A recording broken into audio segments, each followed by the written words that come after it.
Welcome back to Coolant Garage, everyone. I got a fun one for you today. It is the last installment in Project LB7 Duramax spool up. That is right, the day is here. It is time to put those heads back together.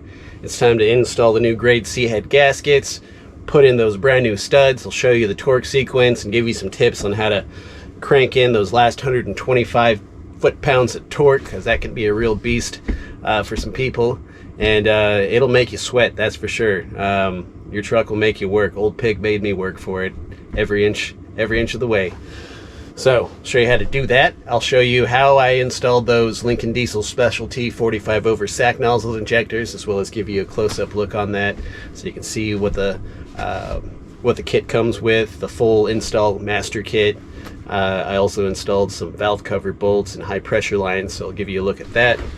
You'll get to see this beautiful koozie when it's all nice and brand new. As you see, I put some miles on this one already. It is my go-to koozie. This is a badge of honor that I rock now as I sip on my old my cold beverage here. You know what that taste is? Victory. Yes. So you're gonna want to stick through to the end, because after we get her all buttoned up, we're gonna go take it out for we'll take Old Pig out for a test drive, and I'll give you my final thoughts on the installation, tips, things that you can take home with you, so when you do your own installation, you can have as much information, you know, as you need, really, to get moving on things. And at the very end of the video, I'll go ahead and spill the beans on some other projects that I have going on right now, because, you know, just because Project LB7 Duramax spool up's coming to an end doesn't mean that Pig's 100% there, and doesn't mean we're done wrenching, because, you know, there's a lot of parts on this truck. It's an old truck. If you got an LB7 Duramax, you know, you're right around 20 years, probably got several 100,000 miles, and a lot of moving parts that need to be changed. And as long as I own this truck, I'm going to keep on wrenching, which, you know, there's a reason why I like these old trucks. It's zero emissions. This didn't come with a catalytic converter, an EGR, DPF. There's no DEF fluid. There's no system, no emission systems whatsoever. It is just raw power, and it has that beautiful fixed vane turbo on there. Really simple to rebuild and install, and pretty low maintenance overall. Once they're in, they're in. You don't have to worry about them. No veins or anything get clogged up. Although I like the variable veins, so I'm not, you know, not talking smack about those. I think there's a time and place for everything. But I like these old trucks because the aftermarket world has had a lot of time to perfect the art of making high performance parts for these. They're really readily available. You know, it's a diesel, so it is kind of expensive, but not as expensive as some other parts for newer diesels. And they're just fun. They're fun. Yeah, I absolutely love this truck, and I'm going to keep it for a very, very long time, and you're going to see it go through all the phases. So if you have an old truck and you haven't hit subscribe yet, you have an old LB7 Duramax or an old Chevy Silverado, or even an old Tacoma or a camper, you haven't hit subscribe yet to the Coolant Garage channel, then you should do that, man, because I got a lot of content for you already. Over 100 videos just on this truck alone, and I got about 100 more videos I want to do that are cataloged in my head right now and in queue to be done as time presents the opportunity to. So I think that's enough setup for this video. Stay tuned. Stay to the end, because I got some more information about future videos that are coming up, future projects with the Pig and adventures, and I might even bring in on the ultimate plan here. I might do that, but you'll have to see at the end. All right, guys. Cheers. It's time for reassembly. Pretty excited. I got the heads done. Got all the valves lapped. I did, you know, I showed you, I did a real mild port job there. The intake.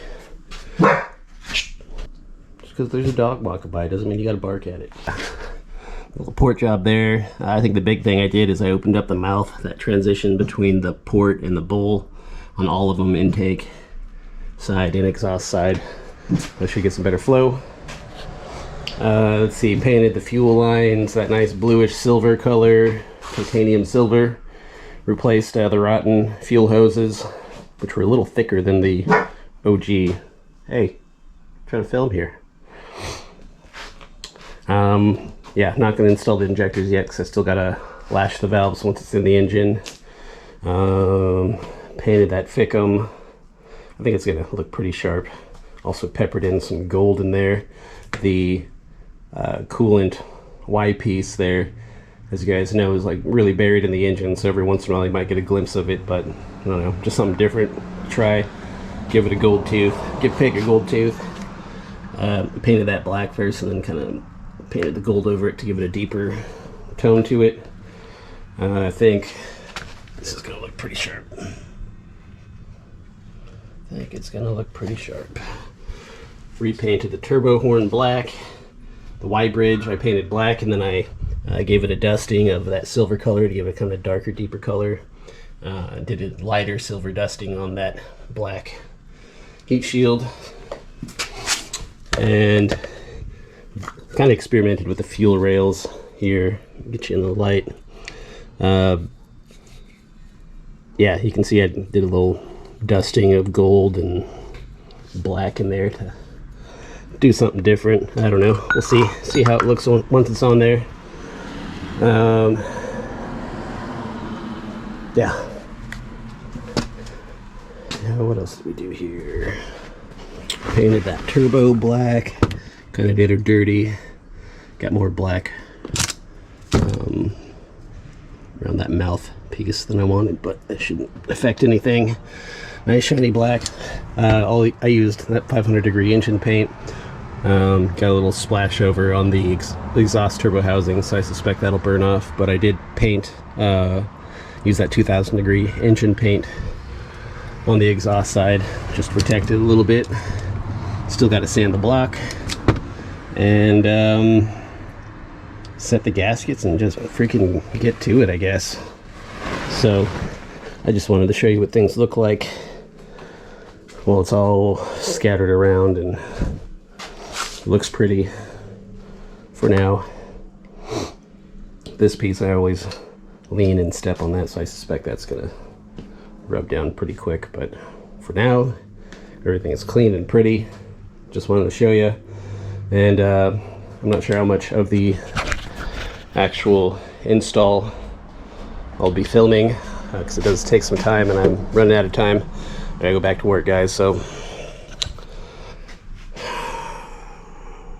I'm gonna freaking get to it. I'm gonna start assembling these heads right now, and I'll check in with you in a bit. Okay, moving right along here, guys. I just wanted to show you a couple of things as I'm going. So I went ahead and sanded the block. Kind of tore up my sandpaper there. Start with an 80 grit, work your way up to 280, I think. Get it nice and smooth and beautiful. Nice and smooth and beautiful. Make sure your hand doesn't catch on anything. Get as level as possible. And sand back and forth and up and down. So you do is get as even as a surface as possible. I got the KB Diesel Performance Grade C gaskets in there. Got my guide set in place. The one thing you gotta remember though is that these are labeled right and left. They have an R for right, and they also say which direction goes up, so you don't want to confuse those.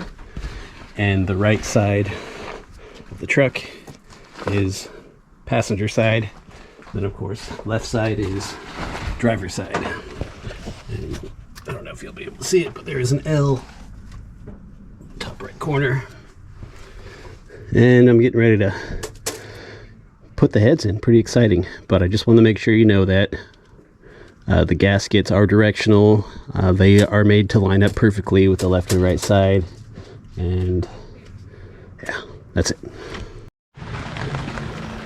Alright guys, I am just skipping to my loo here. Let me show you what I mean.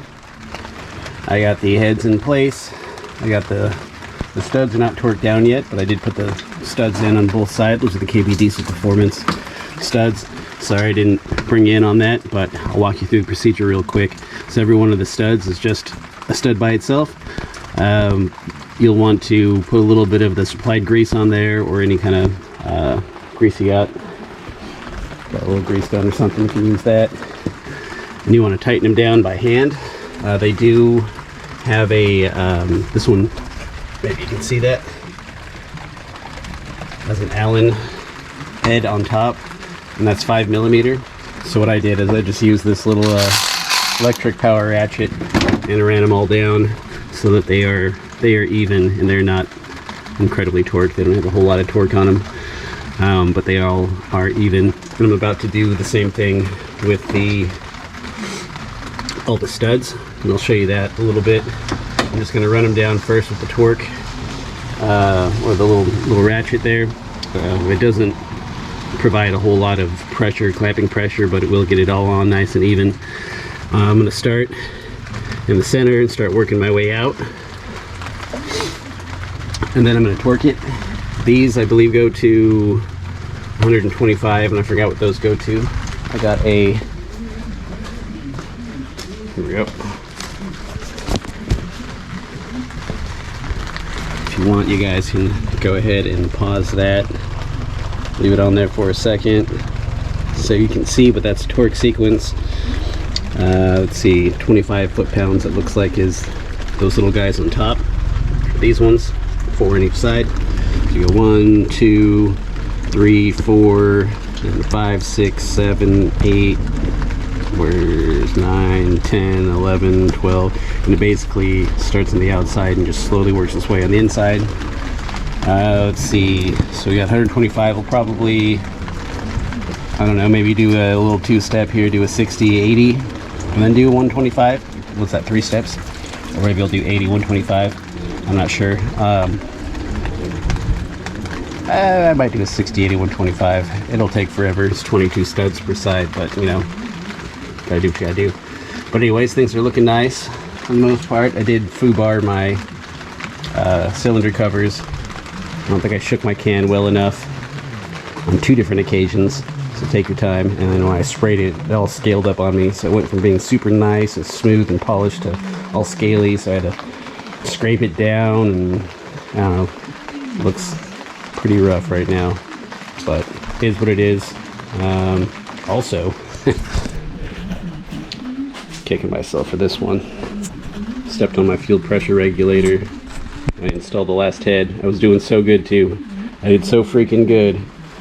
But I have another one ordered up. I also have this Bosch one laying around. I think it's still, I was looking at old videos of that thing, and it looks like it was in spec. And I think the fuel pressure regulator was probably okay. And that I just had some blown fuel lines, or some really dry rotted fuel lines, and the injector issues and all that. But I ordered up another one a couple days ago. It hasn't even shipped yet, so I'm gonna keep plugging along here, and hopefully that gets in soon, because I'd much rather just plug it right in while everything's dismantled, as opposed to, you know, swapping it out after I got everything put back together. So I'm gonna go ahead and run it down with the ratchet here, put you on time lapse, and then start the torque sequence to get those bolted down. And then we'll start putting on the front accessories. We'll get the we'll get the gaskets on there, and should be good. All right. Got to show you one more thing here. You know you're in Alaska when a bear shits in your front yard. Oh yeah, blueberry pie. Did this a couple days ago. You can tell it wandered over to the neighbor's yard and just shat out this greasy blueberry pie filling, looking pretty gross. But yeah, that's how it goes. We got a ditch that runs between us and the neighbor's yard, and it's all full of trees and shit. I'll show you. Back in there, so it's a great segue to Thunder Mountain back there. So we get visitors every once in a while. Okay, just want to show you that.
Okay, I just torqued down the passenger side. I did a sequence of 60 pounds and then 80 pounds, and I'm going to do the final 125 pass. And I'm sure if you've seen one of these videos, you've seen 1,000 of them. If you've done one set of heads, you've done 1,000 of them. So probably not a whole lot of new things I can show you, but there are going to be two things that I show you right now. That is, for the first two sequences, I was using a 16 millimeter. And that fits, you know, nice, the 16 millimeter. But for this final pass, I'm going to use a 5/8 because it is much more snug. It's just kind of a pain in the ass to get back off, but it is very snug. So that's what I'm going to use for the last pass because I don't want to strip anything. And the last thing I'm going to show you is this is more for the non-lifters. As opposed to the people who lift and know proper lift procedure for doing something like this. So for you lifters, this is going to be when you're torquing these, it's going to be very much like a back row. So, you know, you'll be pulling back, and for you non-lifters, you don't want to just like use all your arm, use all your bicep to try to torque that thing back, because this is a compound movement, and if all you're using is your arm, you're using your secondary muscle instead of your primary. Your primary muscle is going to be your lateral muscle right here.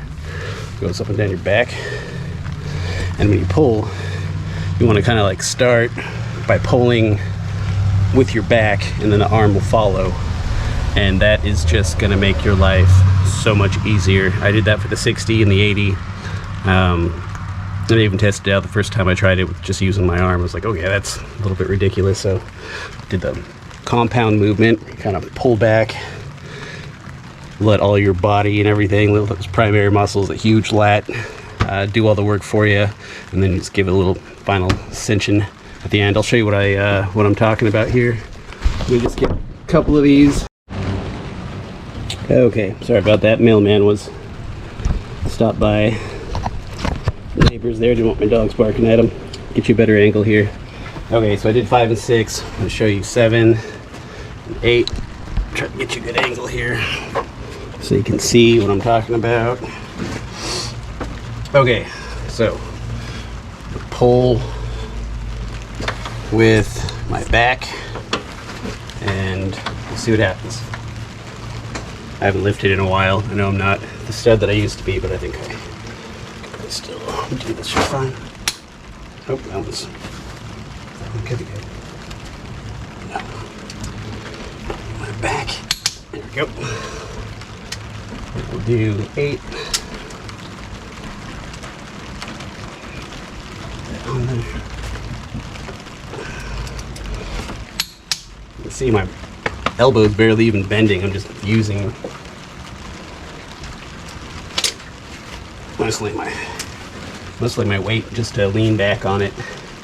Pull that back. It's a little more difficult with the ones on the far side because they're way back there, unless you got like some Stretch Armstrong's arms. But I think you get the idea.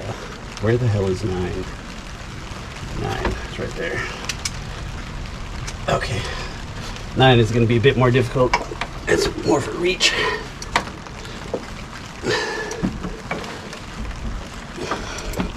Still just kind of lean back into it. There we go. But I think you get the idea. I'm going to go ahead and put you on time lapse.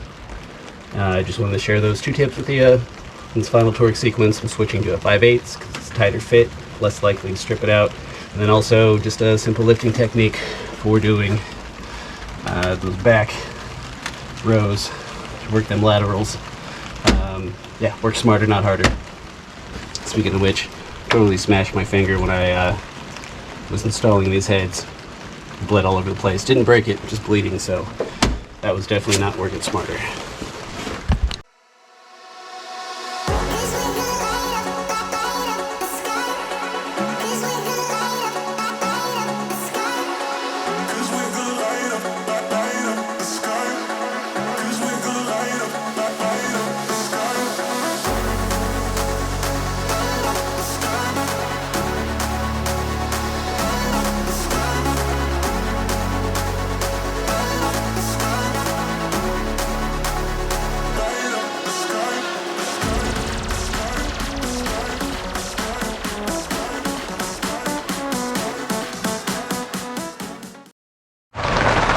Okay, so I got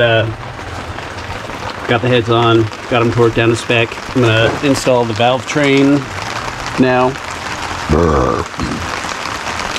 And I believe you torque that down to 30 pounds. I don't have a book. Tried to get one from O'Reilly's because said they had 6 on stock, but somebody messed up their inventory. So, relying on the internet, relying on all you guys, and you guys say your manual says 30 pounds. So, if it's not 30 pounds, if you could help me out, throw that down in the comments, and I can get I'll go ahead and get extreme anxiety when I read it and learn that it's like 35 or 36 pounds instead. And I'll be driving around with 30-pound torque spec or torqued valve train, and yeah, probably rip it apart and retorque it. Okay, so I'm gonna go ahead and put you on time lapse. I'm gonna install the 2 valve trains there, and then I think I can get to the accessories after that. Yeah, moving right along.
Alright, moving right along. I just wanted to show you real quick before I install these gaskets here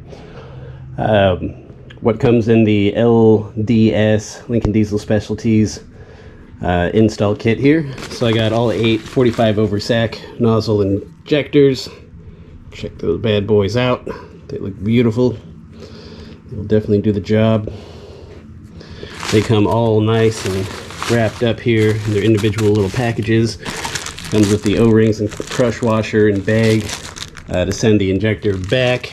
The master kit comes with some aluminum sealant made by Milky, a couple of the lower valve gaskets, Loctite, comes with all the O-rings, even comes with a O-ring for the thermostat, comes with all the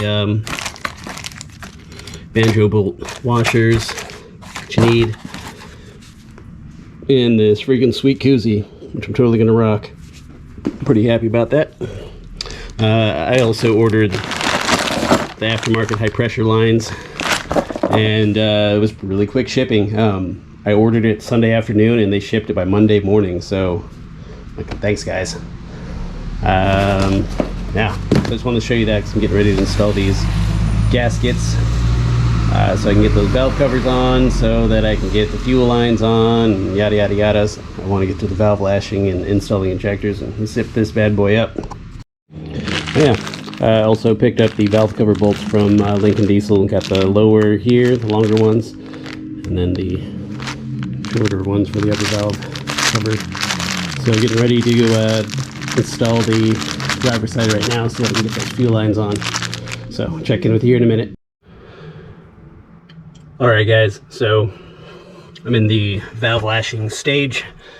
Let me show you. This one's kind of a tough one to explain and show as one person. It'd be nice if I had 2 people, 1 person to film while the other person was monkeying around. So I went ahead and got a jump start, got the preliminaries out of the way. Show you what I mean. Okay, so I already did the first sequence, which is I got her top dead center on the exhaust stroke on number 1. So your cylinder heads go 1, 3, 5, 7. And this is your intake, exhaust, intake, exhaust, intake, exhaust, intake, exhaust. And on the other side, it's like taking this head and flipping it. So you got 2, 4, 6, 8 cylinders.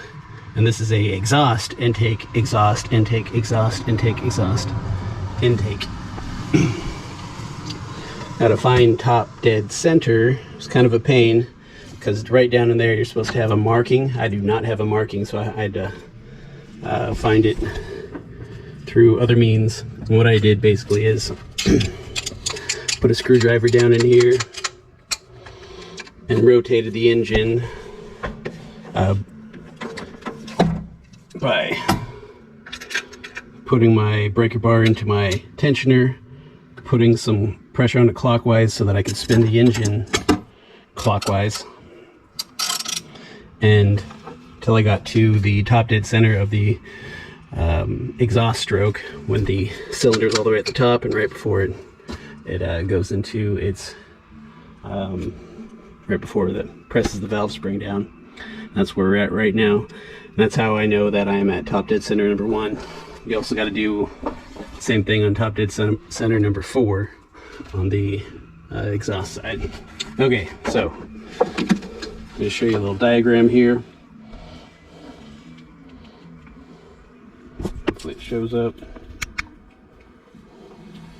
So you can get this off the internet. Okay, so it has your right bank, which is over here on the passenger side, and then left bank, which is over on the driver's side.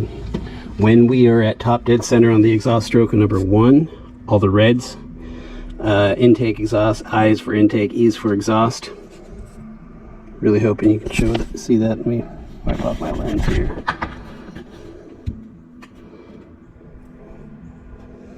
Just don't even know if it's focusing, but everything in red here, you can take down the 12 thousandths, and you want to lash your valves down the 12 thousandths. Let's see, so we got intake 1, exhaust 1, exhaust or intake 3, 3 cylinder, and then you skip the exhaust on the 3rd cylinder, go to the 5th cylinder, and you do the intake on that. Skip the 5th exhaust, skip the 7th intake, go to the 7th exhaust, lash that down to 12 thousandths, and then you go to your other side and do the number 2 exhaust right there, and then you do your 6 intake and your 8 exhaust. Maybe that'll make more sense. So you got that. Do this again. So top dead center in 1, you can do intake and exhaust on cylinder 1. You can do your intake on cylinder 3, and then you can do your exhaust, which is that last one, on cylinder 7. And after you do that, then you go through that whole rotation thing again, and you try to find top dead center for cylinder 4 on the exhaust, using the same method. Or if you got marks, you know, that's awesome. And then you go ahead and do everything that is in the yellow. So start on either side you want. That'll be 2 intake, cylinder 2 intake, which is right here. And then we'll do 4 exhaust, which is right here. And then we'll do 6 exhaust, and then 8 intake all the way at the end. On the other side, that is 3 exhaust, 5 exhaust, and 7 intake. And after you do that sequence once, you rotate your engine, spin that balancer around, 10 times until yeah, just do it 10 times so everything can settle down, and then you got to go check it all again. I'm on top dead center, number 1 cylinder, and I'm a little too stiff right there. Can't quite get my 12 thousandths feeler gauge in there. I don't know if you can read that. This is a 12 thousandths feeler gauge. That's what's in spec. I think if you know what you're doing, you're building a racing engine, you can get 11 thousandths. I heard even some people do like 10 thousandths, but that's getting a little crazy for me. You don't want to go too tight of a tolerance, because then your valve will not close all the way, and you'll be losing compression every time your engine's on. You'll be losing compression everywhere. So as long as you know what you're doing, you know, you should be fine, depending on how much you have your heads milled down, rocker ratio, all that. But all my stuff is stock here, so I'm just gonna lash her down at 12 thousandths. Make it easy on myself. So this is a little tight too, but that's kind of where, nah, that's a little tight. So I'm gonna go ahead and loosen these up. And to loosen these up, you take a 14mm wrench, you loosen that up, and then this is your adjuster screw. This will put or release tension on each one of those as you go along. Let's see if I can put you somewhere where you can see. So I'm gonna go ahead, loosen this one up.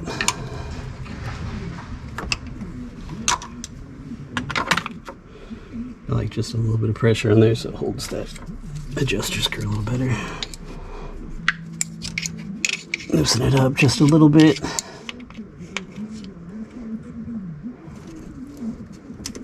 A few more.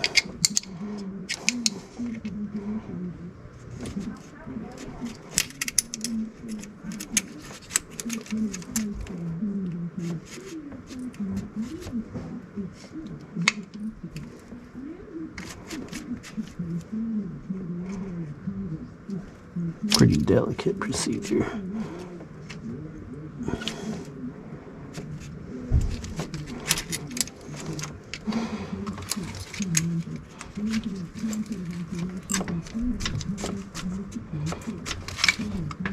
That is just a little tight. It's just like little micro movements that makes a world of difference. Okay, that's probably good. So getting your rocker to rest on, what are these called? I don't know what they're called. The valve spring connector push down thing. Getting them down to 12 thousandths is going to quiet down your valve train. All of mine were pretty loose and floppy, which means I was, slapping the valves more than I was pressing them down, which does cause some ticking noises, little tick tick tick tick tick tick tick tick sound. Every single one of them was a little too loose, so this is going to make a world of difference when it's all done. Okay, so that's good. Go ahead and tighten that back up. Screwdriver. And just give it a good cinching.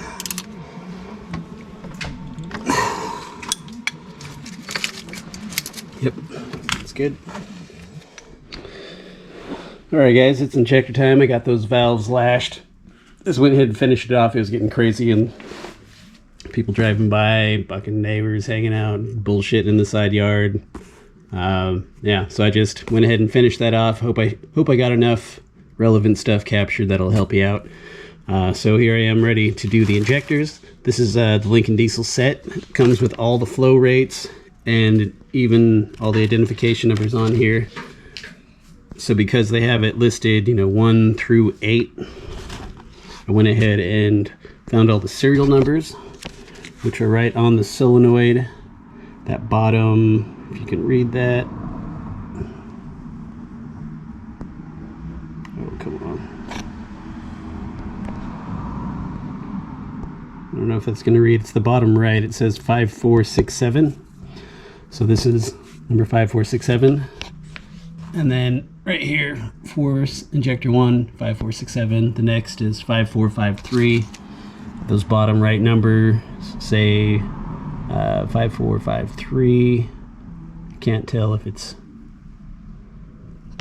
focusing on that or not, but that's what it is. And so that's how you tell the serial number. Look who's bored. Yeah, he's want some attention, buddy. Yes, you do. He's want to help. You want to help, Giz? Yeah, Giz wants to help. Giz wants to help so bad. Okay. And excuse me, bud. Excuse me, bud.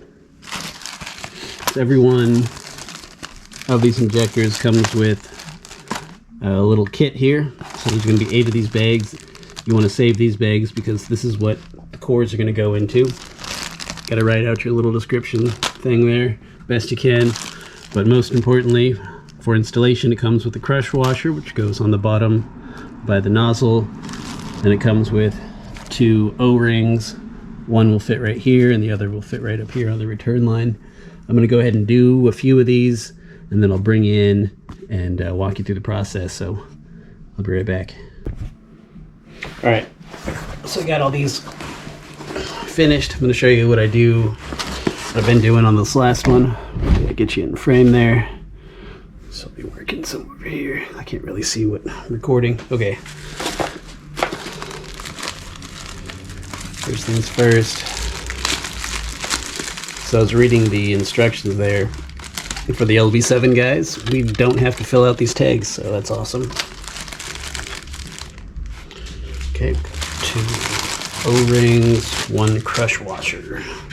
Let's start with a big crush washer, or big O-ring, which goes right there. Take a little smattering of grease so we don't roll our O-ring. Get it pinched. Go ahead and put a little bit on the O-ring itself. Slide it on there.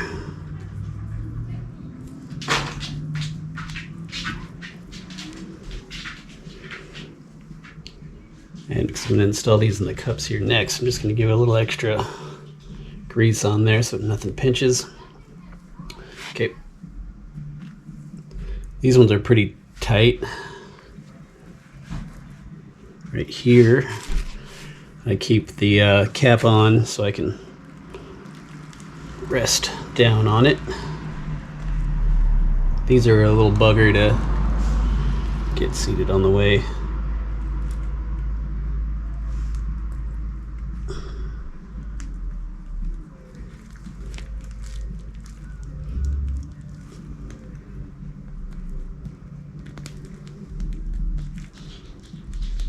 Just try to be careful.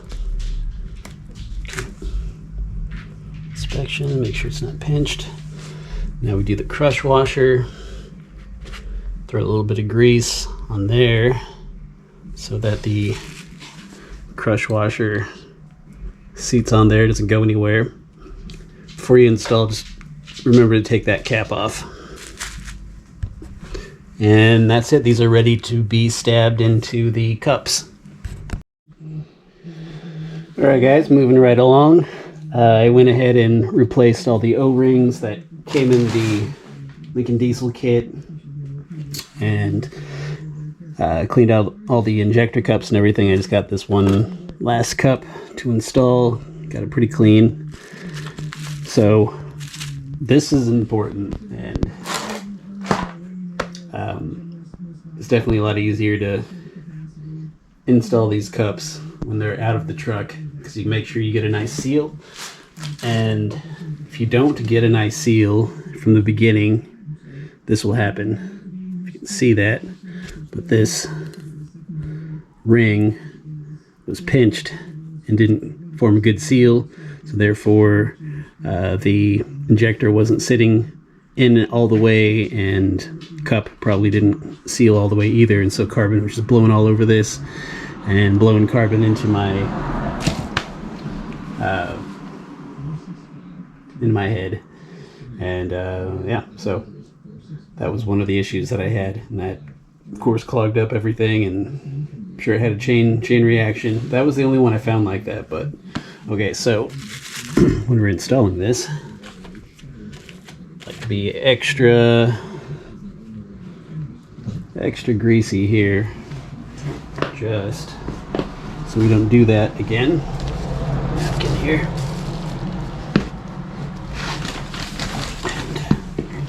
Let me grab this cup. I'm just gonna kind of work it on there. Hands are a little greasy, so I'm gonna use this rig. But I've been spinning and pushing, and you can feel it. I don't know if you heard that, but it snapped in place. So now it's in. So just want to make sure that you guys seen that, so you guys know, because yeah, that'll cause some troubles down the line if you don't do that. Okay guys, I got number 1 injector in. I got it torqued down to 37 foot-pounds. Show you what I did. So got all the injectors laid out here. Since they're labeled 1 through 8, I assume that's because they're calibrated for each piston. I don't know that for sure, but since they gave them to me in order, I might as well do them in order as well. So I got 1357 for the right side of the truck, 2468 for the left side of the truck. And what I'm doing here is I'm going to throw some Loctite all around this tapered bit, all around this outside, and then right here on that tit. And yeah, they gave you a couple of supplied Loctite. I got some extra just in case.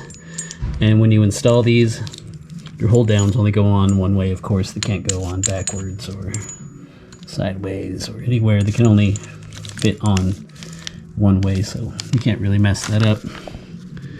Just so you can see the orientation, I'll show you that. So what I'm doing, putting some Loctite on, then I'm running it over to the truck,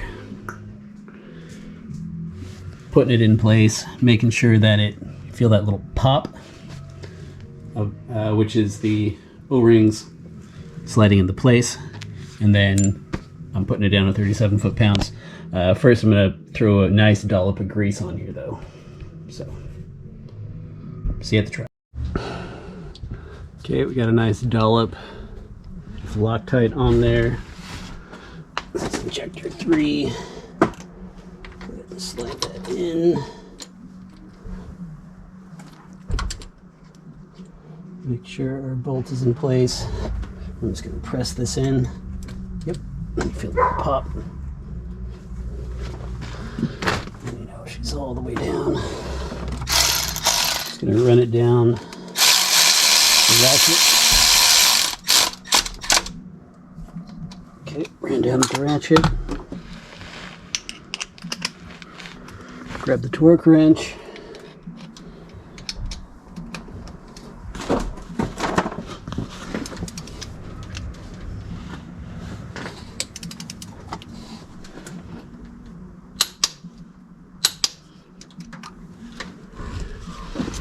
.37 foot-pounds. I'm going to go ahead and do that with the rest of them.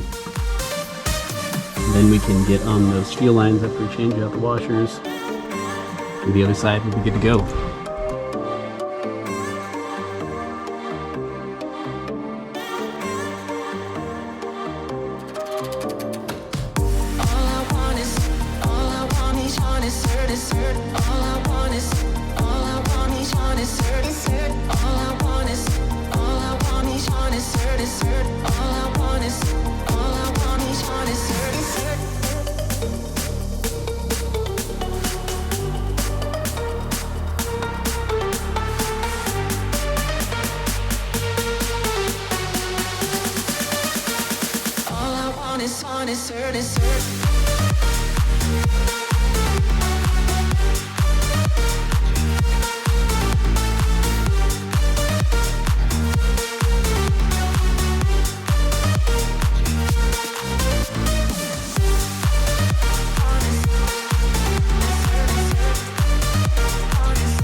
Okay, I got the return lines on.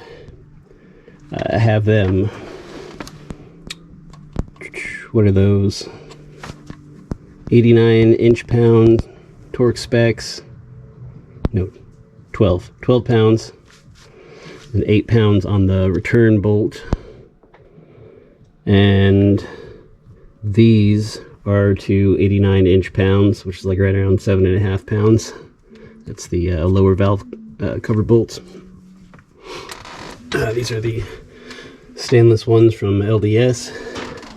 I got the injectors harnesses in. I forgot the specs for these bolts. I just kind of gave them a good snugging. Everything's pretty, at this point, pretty delicate, so you don't need to really harp on it. Definitely don't harp on these injector connectors. I believe these are around 10 inch-pounds. Okay, got that on both sides here. I had to take the water pump housing back off so I can get this lower cover on. No big deal, just a few bolts you gotta take off, but that is a consequence of not taking off your fan belt, or taking off your fan, because if you took off your fan you can get down and turn your engine a lot easier with everything out. So that was a learning experience for me, my first Duramax, so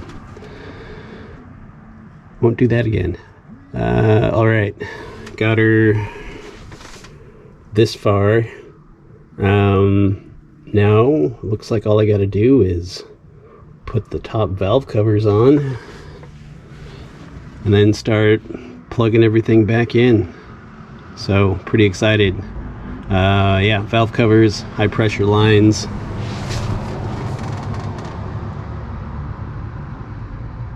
Yep, and then just start plugging things back in. Should be good to go. Injectors sat overnight, so they should be all the Loctite should be all cured now. One thing I don't think I showed you is I did put Loctite on all of the injector hold down bolts. Can't see them now because they're tucked away, but all the injector hold down bolts have Loctite on them as well. Torque those down to 37 pounds. So hopefully those don't back themselves out, because it kind of seemed like that might have been part of my issue on a couple of these, is that some of the bolts back themselves out. Not too sure. This was done in 2004. It's the last time the injectors were done, so who knows what has happened since then. Okay, I am going to keep plugging away. We're ready to put on the high pressure lines. And before I remove these, or as I remove them, I made sure to label them so I know which line went where. 2, 4, 6, 8, 1, 3, 5, 7. But I'm pulling these fuel lines out, looking at them for the first time, and Lincoln Diesel went ahead and labeled every single one of them for you. So this would be for 2 and 7. The injectors are exactly the same. 1 and 8, they 4 and 5, 3 and 6.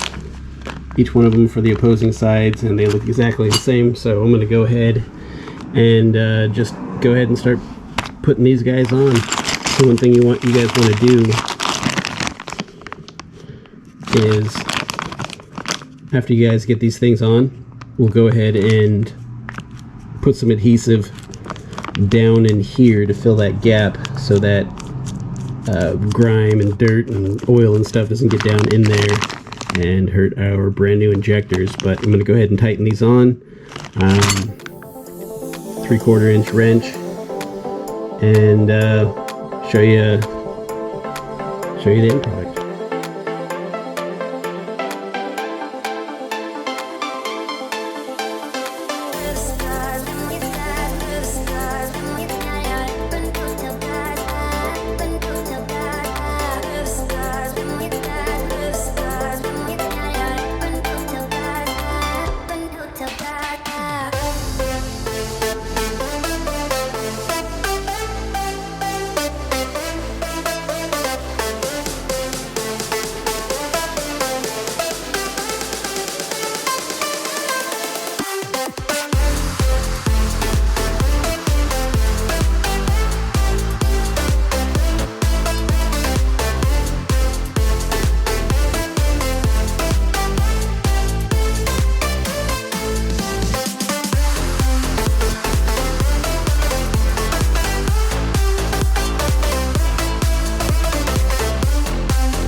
All right, we got the injector lines on through some RTV sealant around the openings there on both sides so that we can keep all the dirt and grime out, so we can make these lines last as long as we can, keep as much shit out of our engine as possible, keep those injectors nice and happy and clean. Got the injector hold downs. I got to get 2 more screws for the other side that were just nowhere to be found when I was taking these off. I think everything's coming along pretty good right now. Very happy with how everything looks and is fitting and turning out. Really like how the silver, gold, and the titanium blue and the black are coming together. Makes for a pretty interesting look.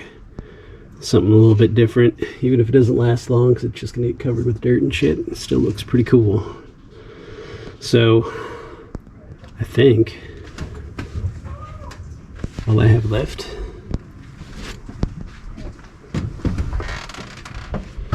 is putting on these manifold bolts and plugging in all the sensors and all the electricals, putting the shroud on, get that FICM on, get this I think it's the ECU on, and plug those 2 fuel lines in, get the glow plugs plugged back in, the lock cock ready to rock. Okay, been a pretty good haul so far, so just gonna keep on moving along. All right, fellers, this is the day. We're gonna start up Pig here in just a minute. I'm filling up the coolant right now. I just wanted to show you one little thing. This top piece is a bleeder screw. So you take that out, you fill it up, fills up with fluid, and pushes out all the air. And as soon as this starts to leak out the coolant, then you put your bleeder screw back on. Bob's your uncle. But I'm gonna go ahead and keep filling, and then we're gonna do a little prep for starting. I think I'm gonna do what I did with the turbo. I'm gonna pull the relay out of there, the ignition start relay, and bump it over a few times to get the fluids pumping through the heads and through everything, and then put the relay back in and see what happens. Also, I didn't put back on that filter housing, so I'll probably bleed it through the Schrader valve here. Hopefully that works, but I'm gonna get back to filling.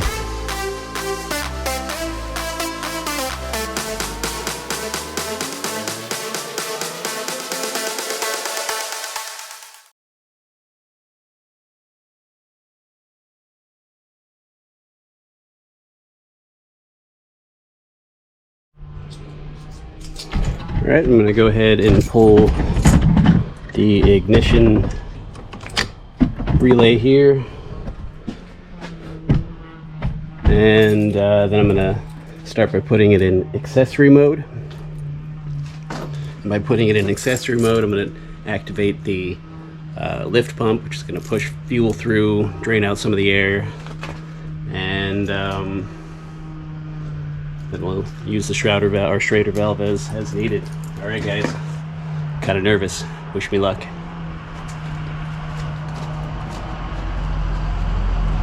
I'm just gonna go through everything real quick, make sure I didn't.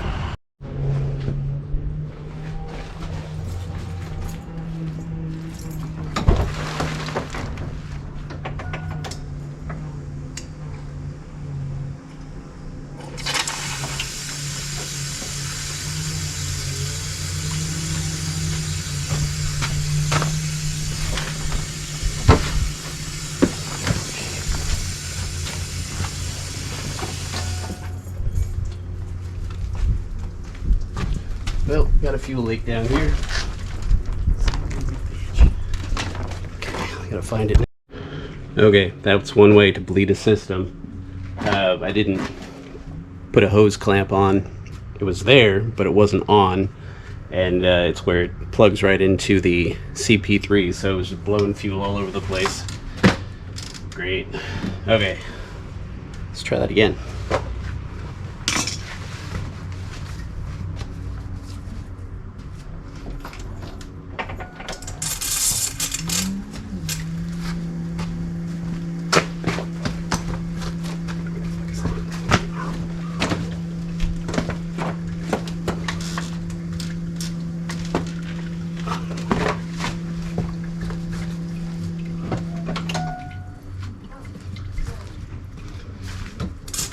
other hose clamp.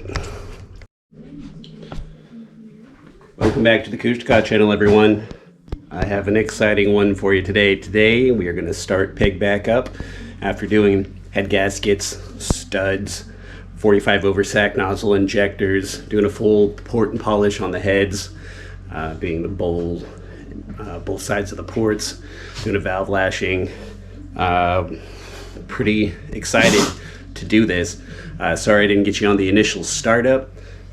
Had some complications that I'll tell you about. We're throwing a P0335 code, which is a kind of a faulty circuit in the crank sensor, and turned out to, well, I'll tell you about it later. We got people building fences, kind of busy right now, so we're going to go ahead and take her on a test drive.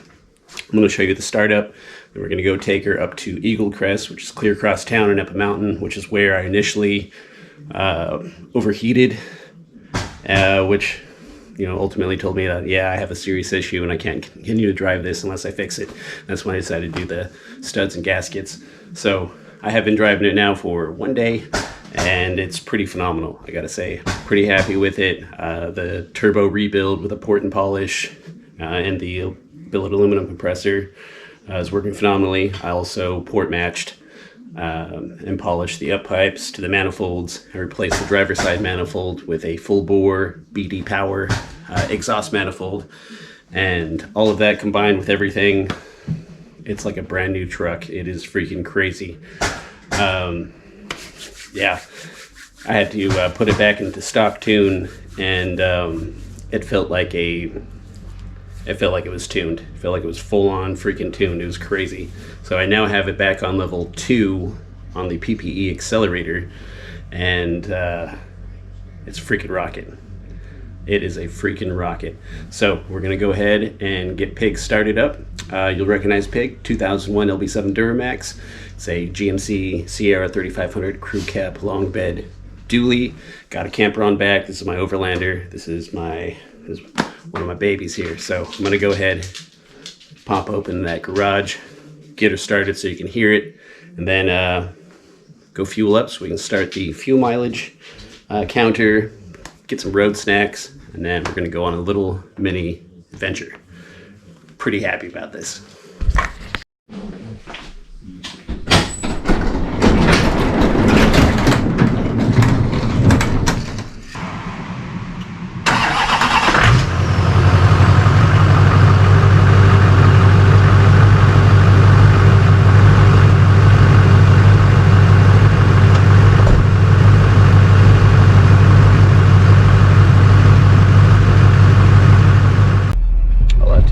For this, so let's show you the dash. We got 16.8 miles on the trip. Temps look all right. Full fuel. Tranny temp looks all right. It's pretty fast.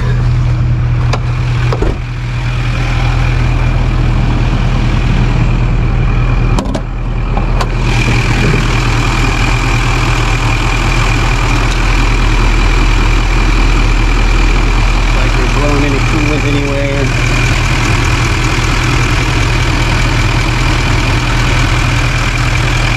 Leaks.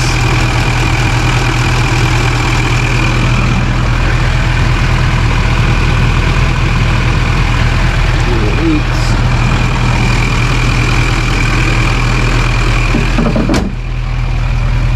Exhaust is just so freaking clean.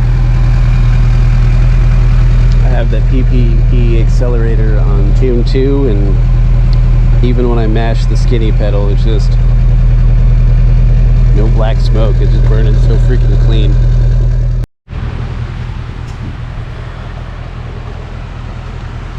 Oh yeah. Look at all those salmon, spawning salmon.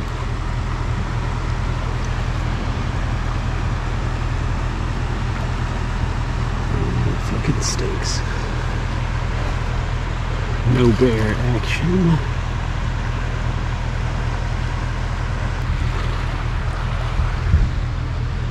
Netting.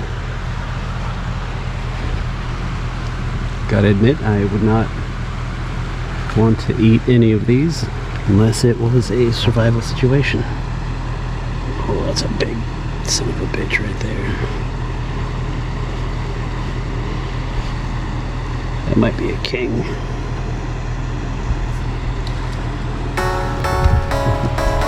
Got one. Okay. Shall we?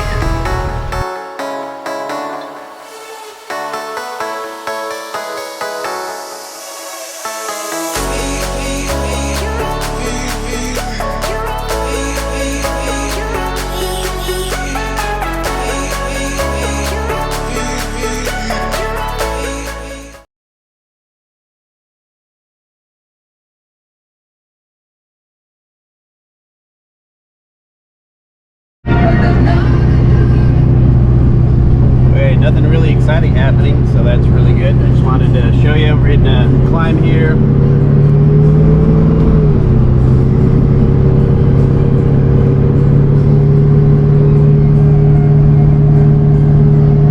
Temps are good. Nothing's getting crazy. Trans is getting a little hot. We're at about, what is that, 200 degrees? 2 miles up in our climb here, pretty much at the top. At this point I was already overheating before I did the head gaskets and injectors. So all in all, I don't even know if you can see that, all in all we're doing really, really good.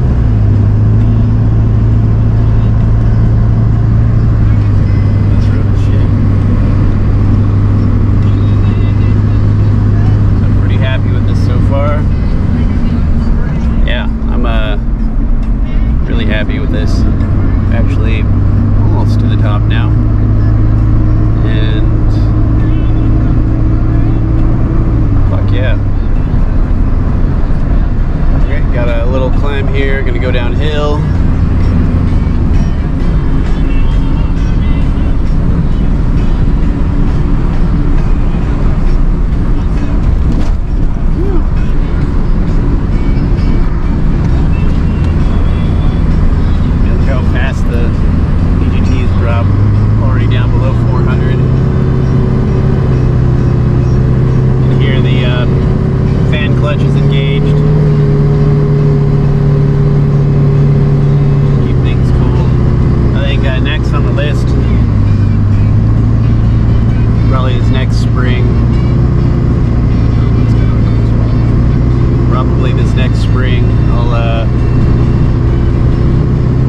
Brand new aluminum radiator and a bigger trans cooler before we go overlanding. I think that'll be good.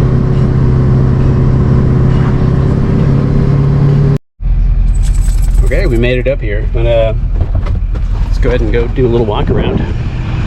See what's going on. There's no leaks. Check that exhaust. Normally by now I'd have some exhaust haze.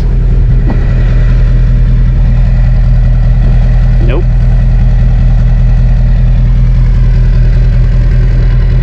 Not even a little bit. Go ahead and pop the hood, check the hoses.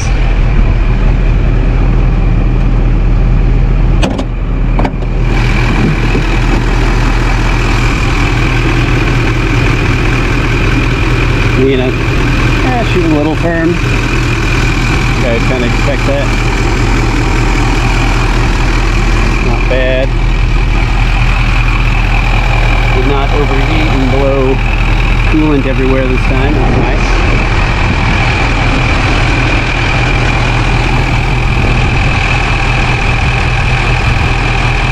Sounds great.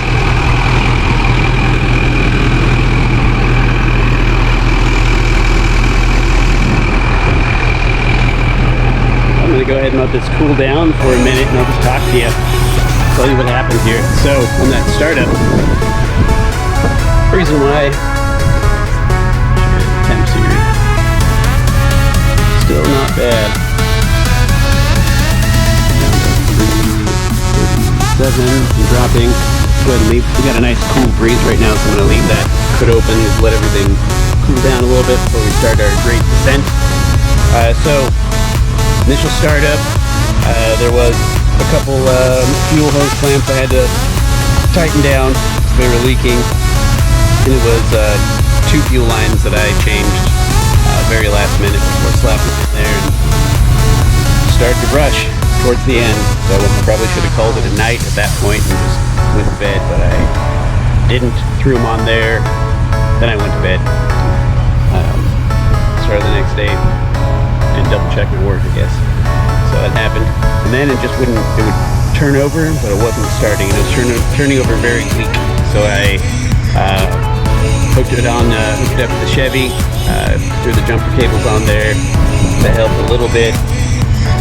And I was throwing a P0335, which is a like a disturbance in the crank sensor circuit. So I checked the lines, did a little diagnostic with my multimeter, and I was getting all the power. I was getting 12 volts or 11.32, kind of a dead battery. Battery's been sitting for a few weeks unhooked, so it's part of my issue. Yeah, low battery voltage, but for the sensor part, that was working out fine, so I knew I didn't have a bad connection.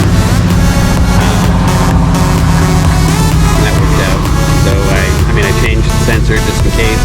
When I pulled it out, it looked freaking nasty. Like, you know how when you pull out your tail light or something, and it's got all that like cruddy, goopy, waxy shit built up in it. So the sensor had the same thing. So I just dropped $108, got a new one, slapped that back in there since I had it out anyways, and I was down there. Still through the same P0335 code, which, I was starting to worry that it was my ECM, but I was like, what are the freaking odds that everything worked fine until I parked it, tore everything apart, and put it back together? What are the odds that the sensor or the ECM would die at that moment? Probably not real good odds of that. So I would just count my blessings. I cracked a couple of lines to make sure there's fuel getting to the actual high pressure lines.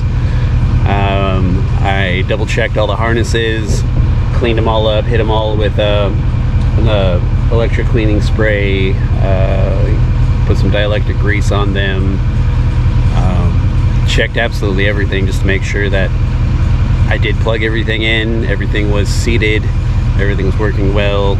I was also throwing the P090 code, which is like a circuit issue with the FPR, fuel pressure regulator, but that went away as soon as I put a new crank sensor in, which is weird. Balance rates are fine. Probably show you that later. I'm not going to turn the truck off just yet. I'm going to let it keep running and cooling down and circulating fluids. So yeah, that fuel thing went away, and I probably spent another 5-6 hours just bashing my head on the wall trying to figure out what the hell is going on. I just didn't know, so I did the one thing you should never do. Totally worked. I gave it a couple huffs of starting fluid in the turbo. I didn't want to do that, but I did it, and it's fired right up. It just like a pig came alive, kind of startled me. It was like, oh shit, because it almost sounded like it wanted to run away, but it's like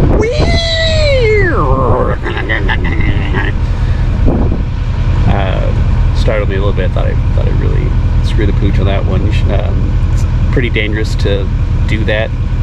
Spray ether directly in the turbo. It's not good for your valves, and if it's running dry like that, it can mess some things up. But you know what? I was desperate. I needed to know, and I really didn't want to tear things apart to see what was going on. But it didn't seem like I had a leak anywhere. Everything seems super freaking solid.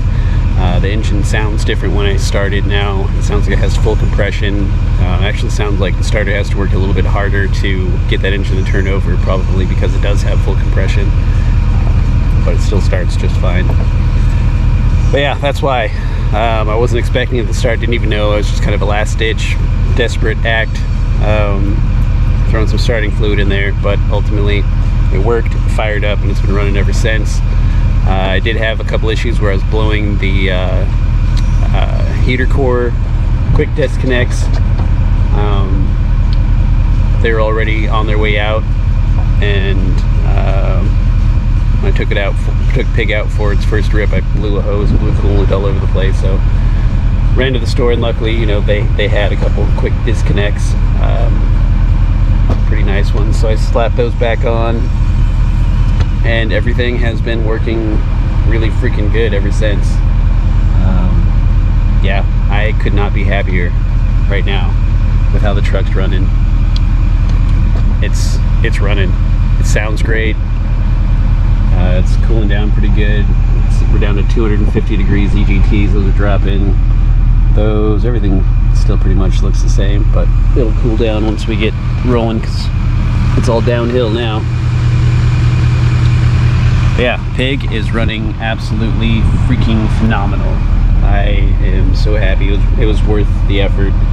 The Lincoln diesel 45 over injectors are incredible. I mean, I did a lot of work all at once, so it's hard to tell what did what. I know the turbo rebuild, port matching, the exhaust to the up pipes and to the down pipe, and from the up pipes to the manifolds, and doing the full bore manifold, and throwing a billet aluminum 11 blade compressor wheel on the turbo. I know that made a huge freaking difference.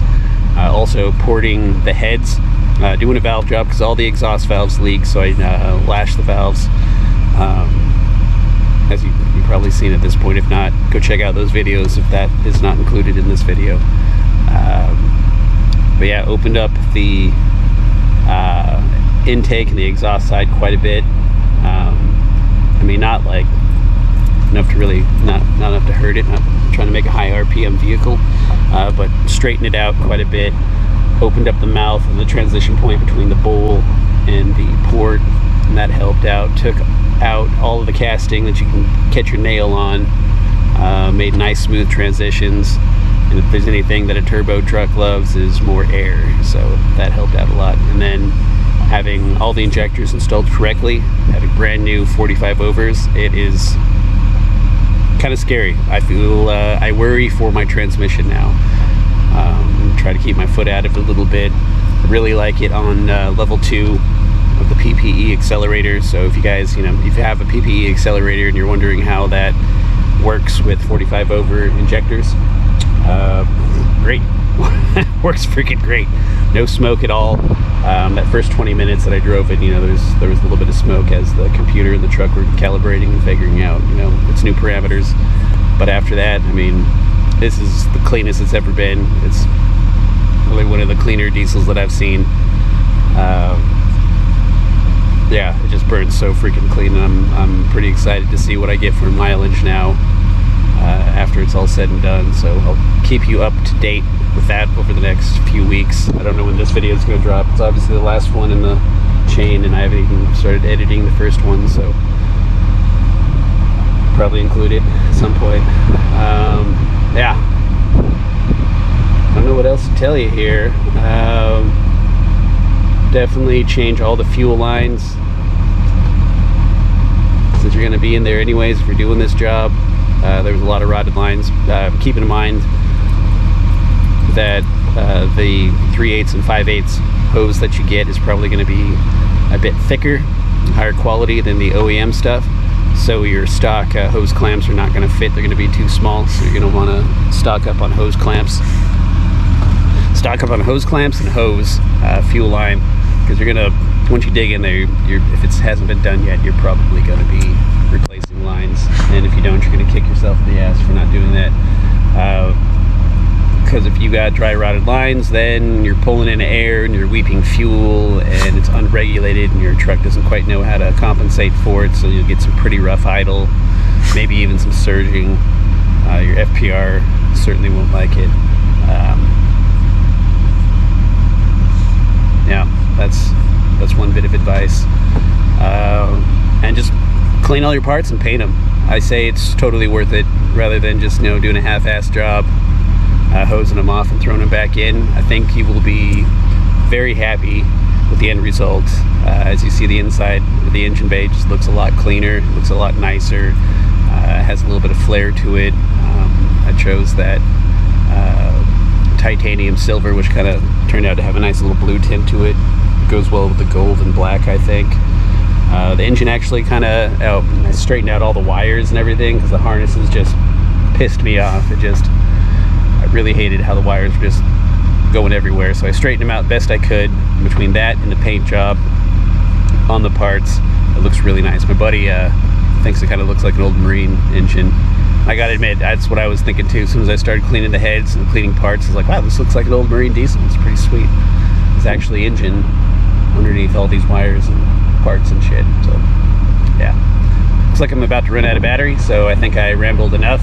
I'm gonna go cruise down this mountain, maybe go check out the camping spot if I got enough batteries, or camping spot, just rock pit on the side of the road, and the rock pit looks like it has filled up with water, so that looks like a cool spot to go camping for me, especially if you got a camper on the back. You can go pretty much anywhere you want, do anything you need to do, and you got a big pig like this.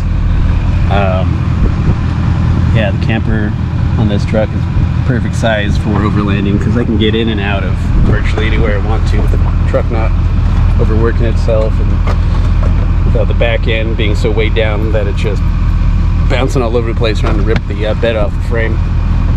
So you got to keep in mind, guys, keep your weight down as much as you can while still having everything you need to get in and out safely.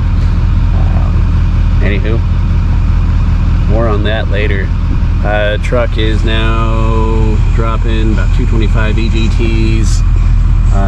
We've cooled down to about 200 degrees. Tranny's still about 200 degrees. I'll definitely be getting found a nice aluminum radiator on Amazon and a nice big aluminum trans cooler too for a decent price on Amazon, so I'm probably gonna pull the trigger and get those and slap those in here at some point. Definitely before I go on the big overland trip, because overheating up in the mountains is a reality. Fighting those temperatures, especially if it's really hot out and there's no wind and you're climbing really slow, there's just not a whole lot of air movement across the radiators. So that and a push fan I think would go a long ways. So that's something I got to think about. Another day, another time, another video. So stay tuned for that. Anyways, I'm gonna get moving because our temperatures are back where they should be, or back where I'm comfortable with at least. I'm sure you guys see a lot hotter temperatures down south, but up here in Alaska, yeah, it doesn't get incredibly hot that frequently, so our temperatures are usually pretty low in our trucks. All right, guys, check in with you here in a bit. That's the job. That's how you do it. That is how you get her done. Celebratory drink right here. Ah, yes. Look at that. See how war-torn that is now? I mean, my greasy hands have touched this now for a couple of months. So,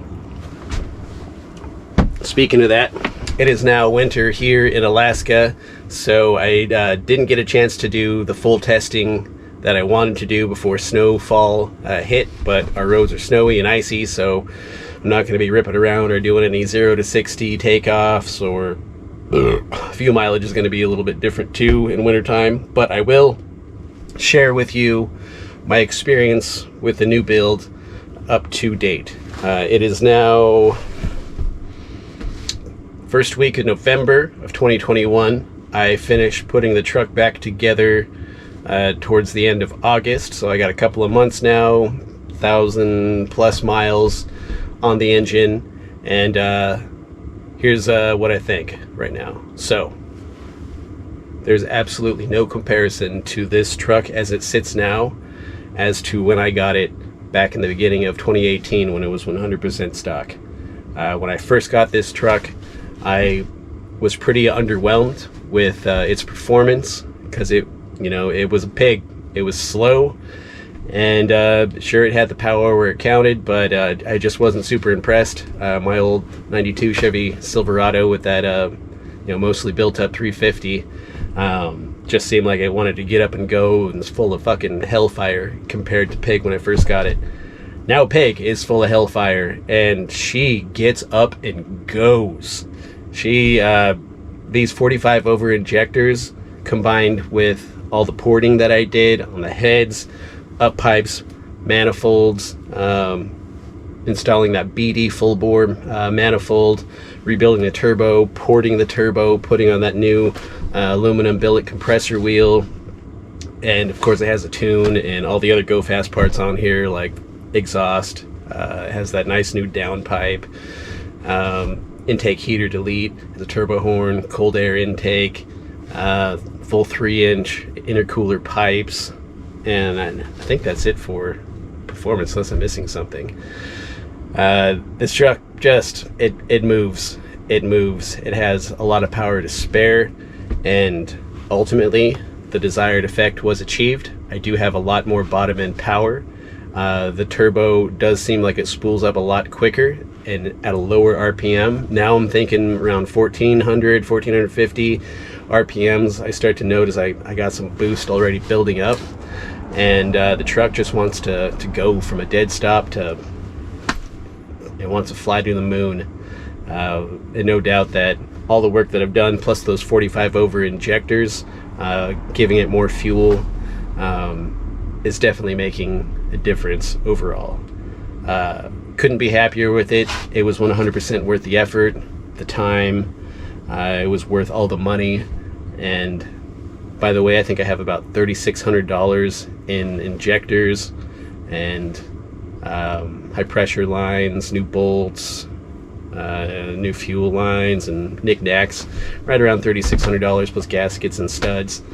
That's about how much it's going to cost you to do what I just did to the cylinder heads, at least. That's not including all the turbo work. The turbo work is maybe another $500, which if you're considering getting a new turbo and you want something that spools super low in the RPM range and spools super fast, and you don't want to spend $2,000 in a brand new turbo, and you have some mechanical know-how, you have some time, or you have the willingness to learn at least, it actually was not that expensive to get die grinders, bits, and a turbo rebuild kit's like $50. The compressor wheel that I bought was like $150.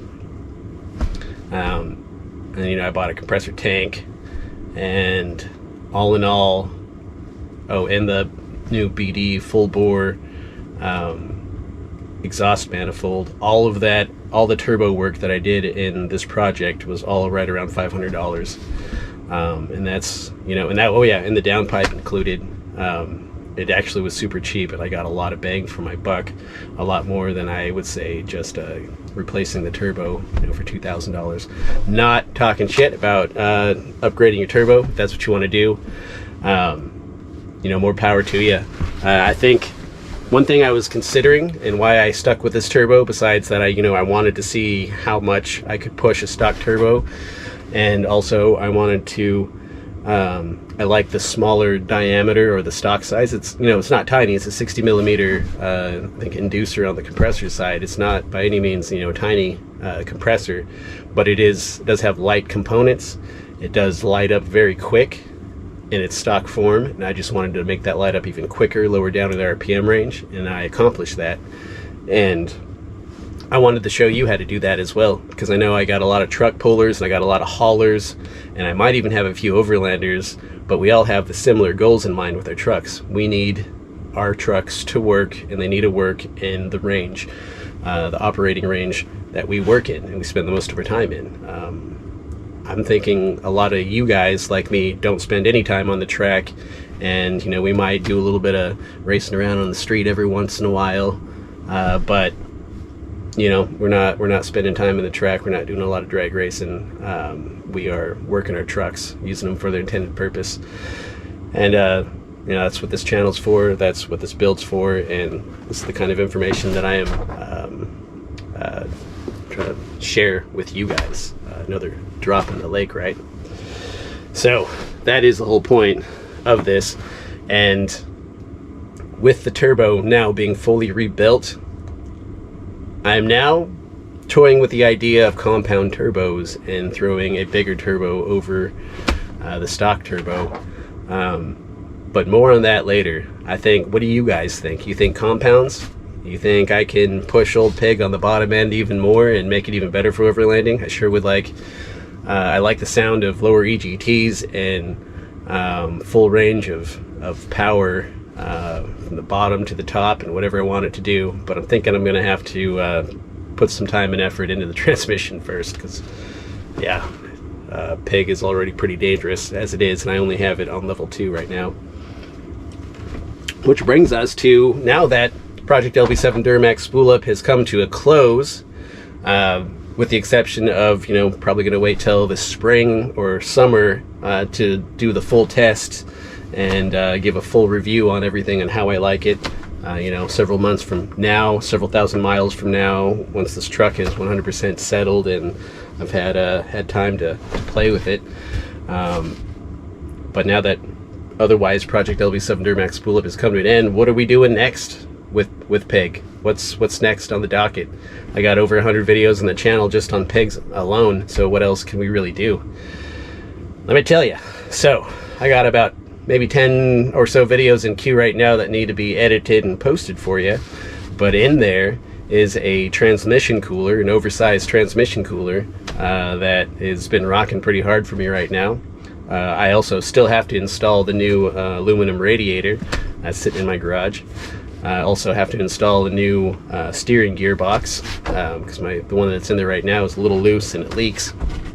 And I did install Bilstein shocks all the way around. Installed like some nice fun things that I did too, is I installed some stainless steel bolts around the differential cover.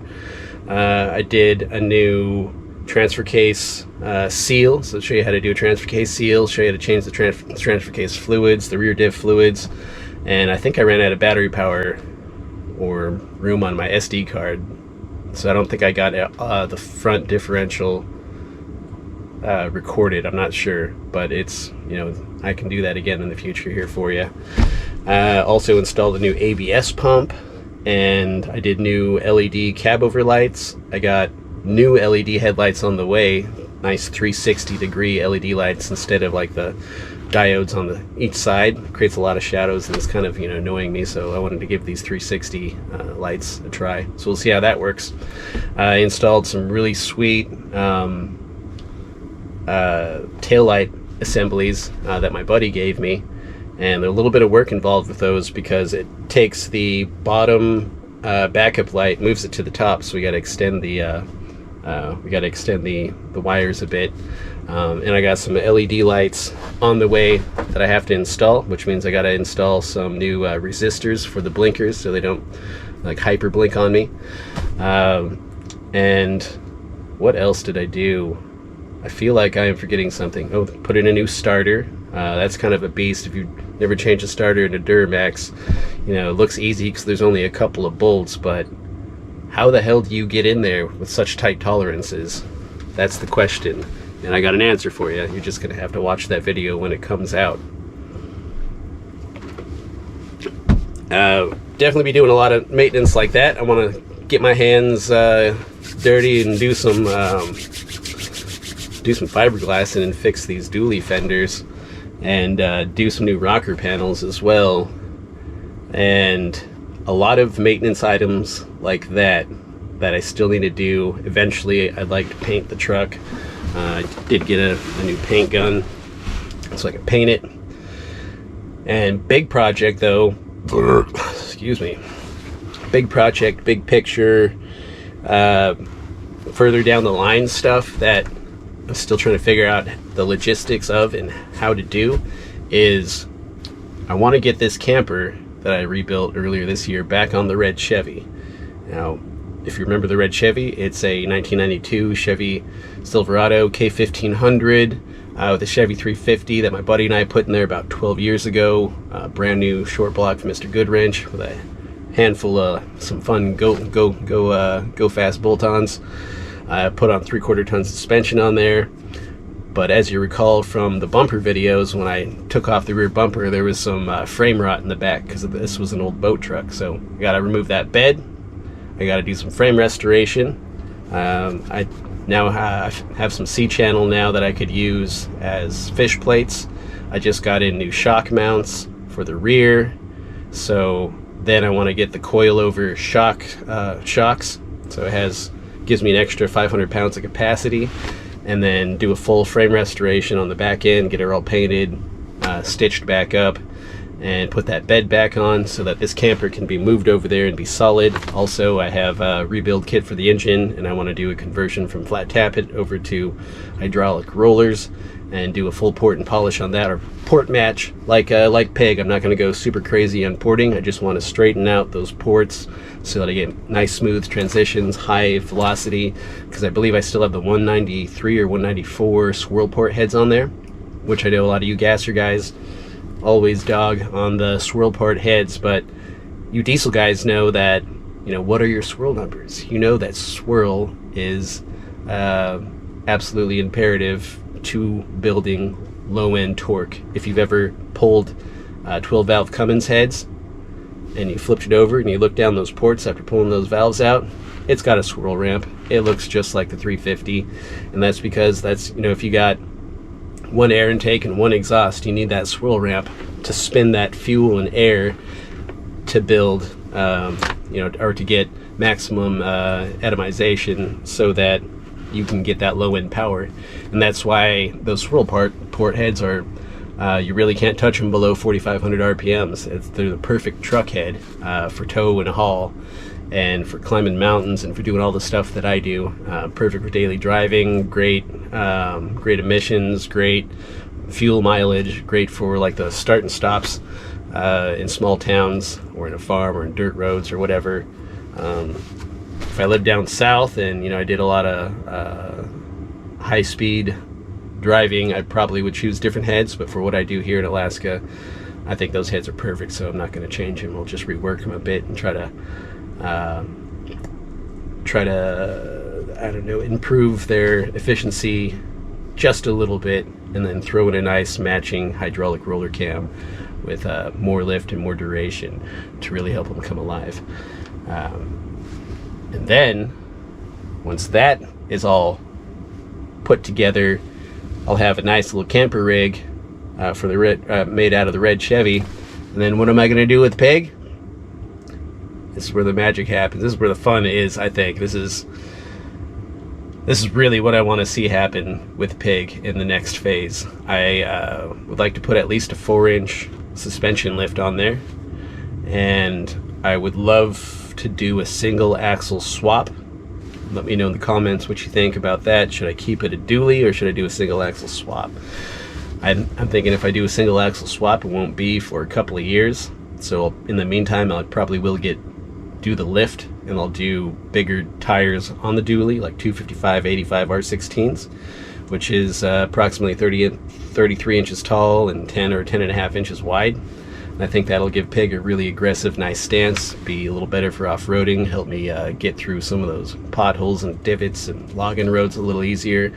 Plus, it'll just look cool as shit. It'll just look amazing. We'll see. Just seeing that and having that might change my mind on a single axle conversion. But I'm still very much entertaining the idea of a single axle conversion for these reasons. So reason number one is I can afford to put taller tires on there. I can put some 34 or 35 inch tires on there that are about 12 inches wide. That's going to help me get through the mountains and the trails a little easier. That is going to make my truck in the back especially a little more narrow.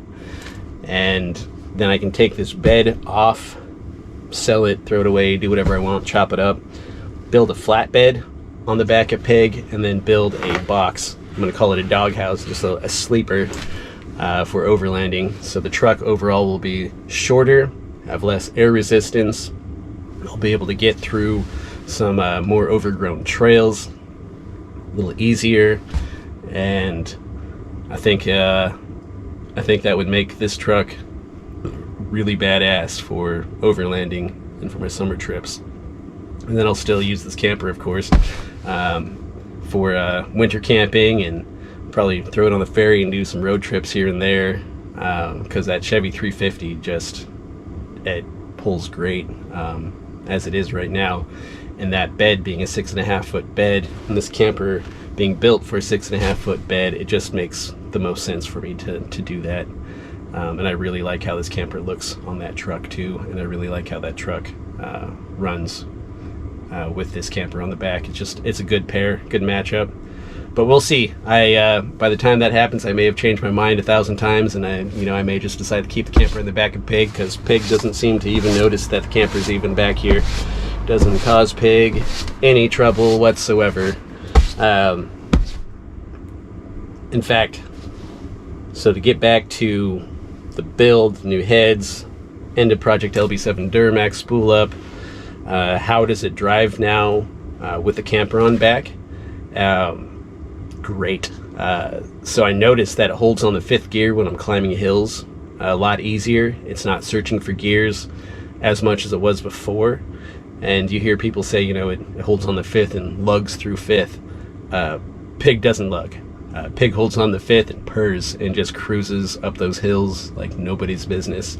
Builds some boost, throws some more fuel in there, and just freaking gets it. And that's the testing I've done up to this point in where I live at. I can't wait to take it back to Prince Wales and give her hell. And that'll hopefully be next year. And I'm going to do it with the camper and pretty much the setup as it is, with a few more maintenance items taken care of by next summer, hopefully, and improved cooling. But yeah, this truck kicks ass. This camper is awesome. It is cold as shit outside right now. My diesel heater is pumping. I don't know if you can hear that in the background. The 2-part spray insulation in here is doing its job. Nothing is rotted. Actually, we just went camping last week, and have been doing a lot of camping in this thing. Camper's perfect for winter camping. It stays warm, it's spacious, it has a really nice vibe in here, and I still have some finishing touches to do. I have some lighting that I have to take care of, some other things some artwork and stuff I want to put in here, and I still got to give you the actual full tour of the camper. But I've been doing some work in here as well, putting up some solar panels, new inverter, redid the electrical. Yeah, I'm always doing something around here.